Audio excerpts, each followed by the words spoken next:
The Arizona sun of 1885 did not simply shine. It hunted every living thing, pressing its burning thumb against the cracked earth until even the lizards sought shelter in the shadows of dying sagebrush and bleached cattle bones. Elias Morgan had survived droughts before by guarding his well like a fortress, yet nothing prepared him for the sight of a dozen Apache souls sprawled beneath the ancient cottonwoods, their breath shallow and their children's lips split like dry riverbeds. His foreman, a hardened man named Clem, grabbed Elias by the arm and hissed that providing comfort to Apaches would ignite a firestorm of rage from every settler within 50 miles, and that their own safety hung by a fragile thread of communal fear and bitter history. The elders among the travelers did not beg. They simply watched Elias with the calm resignation of a people who had learned that hope was a luxury their enemies rarely granted to them in the unforgiving desert.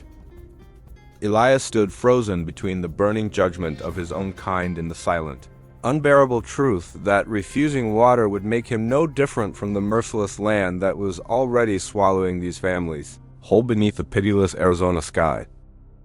What unfolded from that single decision would not only rescue the stranded, but ignite a chain of miraculous events so profound that an entire territory would be forced to question everything it believed about mercy, honor, and the unbreakable bonds of shared humanity.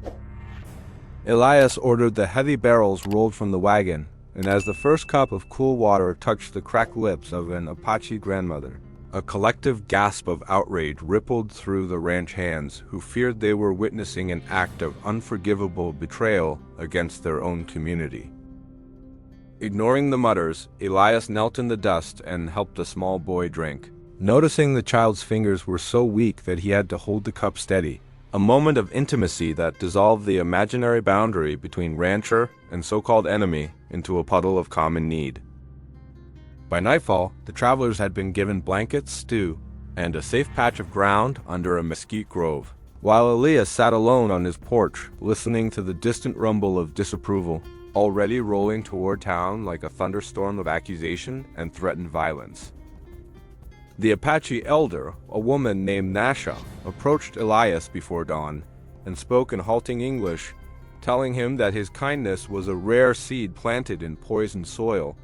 and that she would remember his face even after the desert consumed all other memories of this parched summer.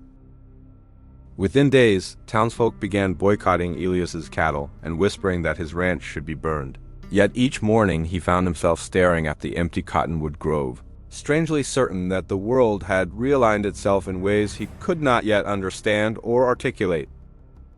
The real test arrived when a flash flood tore through Box Canyon weeks later, trapping Clem and two young cowhands behind a wall of debris and rising water that roared like a hungry beast, intent on collecting its overdue payment of flesh and bone.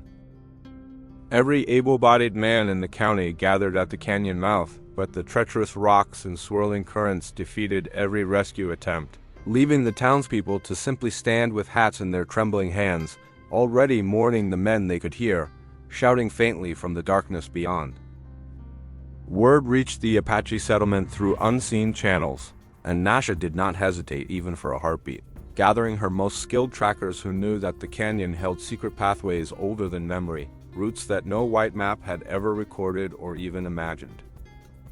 The rescue party moved through the storm like spirits, descending sheer cliffs with ropes made of yucca fiber, and they found the trapped cowhands clinging to a narrow ledge, their eyes wide with the terror of men who had already made their peace with the Almighty and the cold, dark water below. Nasha's son, a young man called Tahoma, led the cowhands up a hidden switchback that wound behind the waterfall itself, where the stone was dry and the roar of death faded into a distant growl, replaced by the steady breathing of those being carried from the grave back into the land of the living. When Clem stumbled out of the canyon mouth alive and weeping, supported by Tahoma's steady shoulder, the assembled townsfolk fell silent, their hatred crashing against the rocky truth that the people they had condemned as savages had just saved their own brothers and sons from certain destruction. Elias waited at the edge of the crowd, and when Nasha emerged last with a calm, unreadable expression, he removed his hat and held it against his chest, Understanding that no words existed in any human language that could adequately translate the magnitude of what had just transpired between their two peoples under the relentless Arizona sun.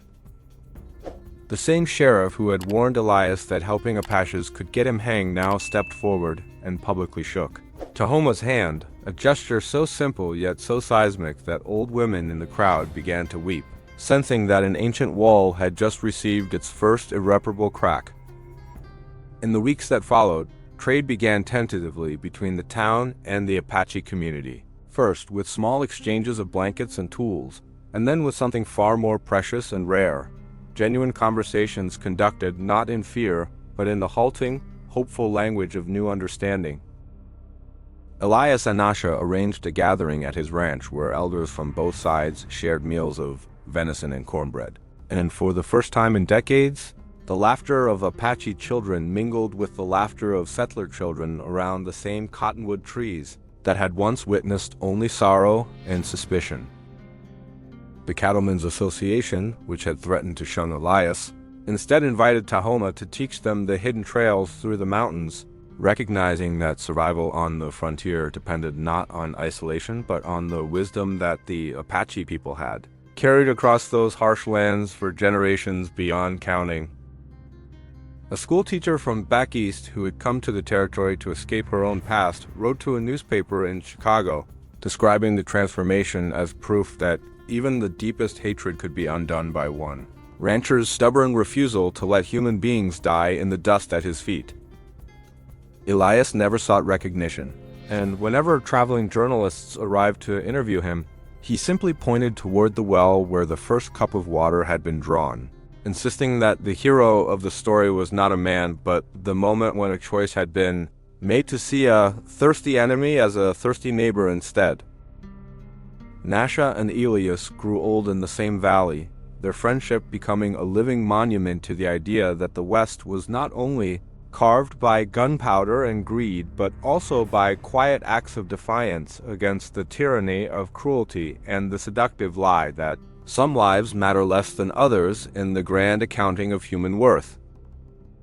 Years later, when a second drought even more severe threatened the entire region, the united community dug an irrigation canal together, using Apache knowledge of underground springs to save every ranch and farm from ruin, a collective labor of love that would have been unthinkable in the bitter summer of 1885 when the story first began.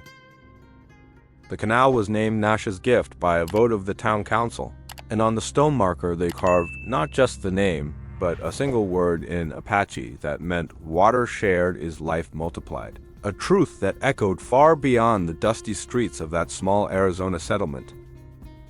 The children born after the reconciliation grew up without the poison of inherited hatred in their veins, and when they heard the old folks tell the tale of the rancher who gave water to his Apache enemies, they struggled to understand why it had ever been considered an act of bravery rather than simple human decency and common sense.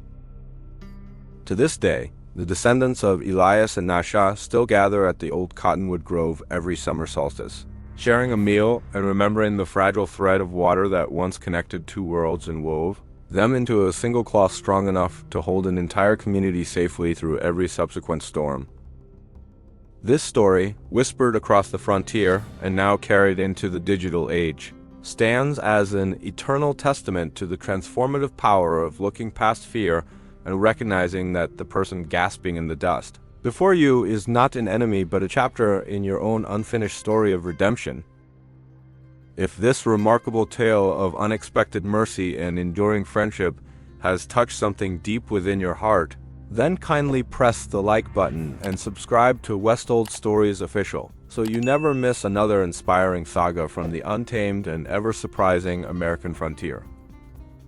Every single subscription and every heartfelt comment fuels our mission to unearth these forgotten gems of human goodness that remind us all that the Old West was not just a landscape of conflict, but a crucible where the very best of the human spirit was forged in the fires of unimaginable hardship and the waters of unlooked-for compassion. Now we warmly invite you to write into the comments section and share a time when a simple act of kindness in your own life changed everything you thought you knew about another person, Because your voice matters deeply, and our campfire circle is never complete until you add your own unique spark to the eternal flame of shared stories.